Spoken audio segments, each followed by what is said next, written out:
भेटीसाठी छान उभारला रक्षदार शामियानाला अनाशय शामियानात खान दौलत डुलत आला सय्यद त्याग संगतीला शिवपाठ संगती महाराज राजाला पाहून खान म्हणतो कसा, आओ शिवाजी आओ हमारे गले लग जाओ. खान हाक मारतो हसरी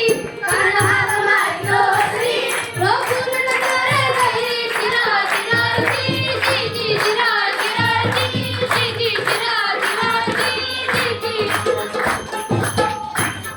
राजा काही कच्च्या गुरुचा चेहरा नव्हता. राजगोर पाचकाची न्यारी चलचित्याची सावध पाळी जिराज राजी जी जिराज राजी जी जिराज राजी जी. खानानं राजाला आलिंगन दिलं आणि दगा केला. खान